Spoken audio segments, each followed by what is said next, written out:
अस्सलामु अलैकुम वरहमतुल्लाहि वबरकातुहू। सीनियर 1 क्या हाल है। हम क्लास शुरू करते हैं, फिर आगे पढ़ते हैं। औज़ु बिल्लाहि मिनश शैतानिर रजीम, बिस्मिल्लाहिर रहमानिर रहीम। रब्बी इश्रह ली सदरी वयस्सिर ली अमरी वहलुल उक़दतम मिन लिसानी यफ़क़हू क़ौली। रब्बी ज़िदनी इल्मा, रब्बी ज़िदनी इल्मा, रब्बी ज़िदनी इल्मा। अल्लाहुम्मा फ़क़्क़िहना फ़िद्दीन, अल्लाहुम्मा फ़क़्क़िहना फ़िद्दीन, अल्लाहुम्मा फ़क़्क़िहना फ़िद्दीन। अल्लाहुम्मा अन्फ़अना बिमा अल्लमतना वअल्लिमना मा यनफ़अुना वज़िदना इल्मा। आमीन सुम्मा आमीन। आप अपनी किताब का सफ़ा नंबर 34 निकाल लें। आज हम आगे पढ़ते हैं फरमारवाओं को दावत इस्लाम के जो मुख्तलिफ मक्का मुकर्रमा के इर्द गिर्द के जो इलाके थे, वहाँ के जो हुक्मरान थे, उनको नबी पाक सल्लल्लाहु अलैहि वसल्लम ने हक़ लिखी और दावत इस्लाम दी। अब हम इसे पढ़ेंगे। अल्लाह ताला ने हज़रत सल्लल्लाहु अलैहि वसल्लम को तमाम जहानों के लिए नबी और रसूल बनाकर भेजा था। आप सल्लल्लाहु अलैहि वसल्लम एक आफाकी दीन लेकर दुनिया में आए थे, एक आफाकी दीन।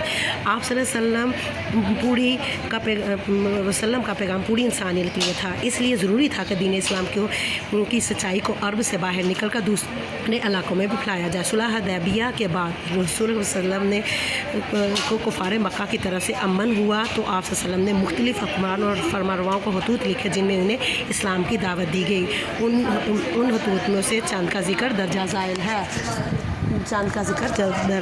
है। अब क्या है कि नबी वसल्लम को आखिरी नबी बनाया गया था और तमाम जहानों के लिए था।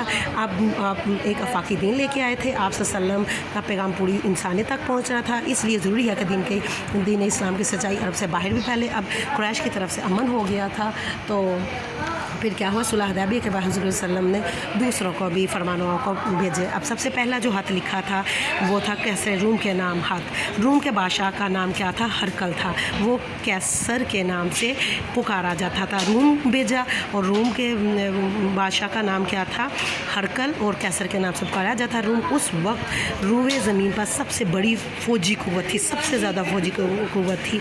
नबी सल्लल्लाहु अलैहि वसल्लम ने हज़रत दहिया कल्बी रज़ियल्लाहु के ज़रिए अपना पैगाम उस तक पहुँचाया। खत का तर्जुमा ये था, दहिया कल्बी, अपने सहाबी दहिया कल्बी के ज़रिए भेजा था। और उसका क्या था, बिस्मिल्लाहिर्रहमानिर्रहीम, अल्लाह के नाम और उसके रसूल सल्लल्लाहु अलैहि वसल्लम की जानब से हरकल अज़ीम रूम की तरफ से इस शख्स पर इस्लाम जो हदायत की पैरवी करे। तुम सलाम लाओ, सालम रहोगे। अल्लाह इस्लाम लाओ, अल्लाह तुम्हें तुम्हारा अजर 2 बार देगा। अगर तुमने अल्लाह ताला की फरमाबरदारी की, अल्लाह की फरमाबरदारी की और मुँह मोड़ा तो अल्लाह की फरमाबरदारी से मुँह मोड़ा तो तुम्हारे मुल्क के लोगों का गुनाह भी तुम्हारे ऊपर पड़ेगा। अहले ईमान किताब एक ऐसी किताब है, अहले किताब एक ऐसी किताब की तरफ आओ जो हमारे और तुम्हारे दरमियान बराबर है। हम अल्लाह ताला के सिवा किसी और को रब ना माने, उसके साथ किसी को शरीक ना ठहराएं, और ना अल्लाह ताला के सिवा हम अपने में से किसी को रब माने। बस अगर लोग रुख फेर लें तो कह दो कि तुम लोग गवाह रहो, हम मुसलमान हैं। अब क्या है, कैसे रूम को खत लिखा और वो हरकल उस बादशाह को कहते थे, रूम के बादशाह को। अब उसकी तरफ क्या था कि तुम्हें हदायत की पैरवी करोगे, तुम सलाम लाओ, सालम रहोगे और इस्लाम लाओ, अल्लाह ताला तुम्हें तुम्हारा अजर भी देगा, और तुम अल्लाह ताला के फरमाबरदारों से मुँह मोड़ोगे तो तुम्हारा मुल्क के तमाम लोगों का गुनाह तुम पर आएगा। और ऐसी बात की तरफ आओ जो हमारे और तुम्हारे दरमियान बराबर है। अल्लाह के सिवा कोई रब नहीं और उसका कोई शरीक नहीं, और अल्लाह ताला के सिवा हम अपने में से किसी को रब ना माने। बस अगर लोग रुख फेर लेंगे तो तुम गवाह रहना, हम मुसलमान हैं। कैसे रूम का बादशाह था, कैसे रूम का बादशाह था, वो एक वसी अर्ज़ सल्तनत का मालिक था।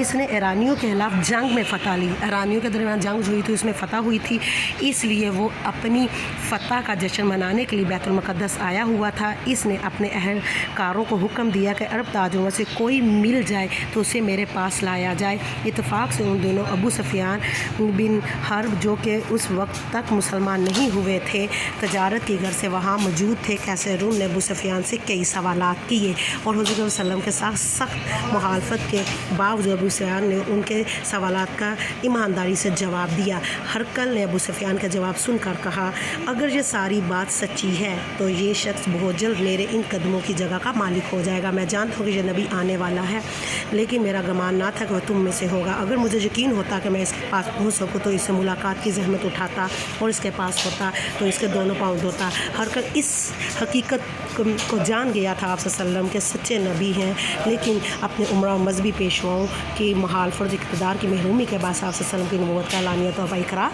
ना किया। अबू सुफियान ने सच आपके बारे में बता दिया था। आपने अच्छी तरह इसकी रीडिंग कर लेनी है। आगे मज़ीद हम पढ़ेंगे। अल्लाह हाफ़िज़, फ़ी अमान अल्लाह, अपना ख्याल रखिएगा।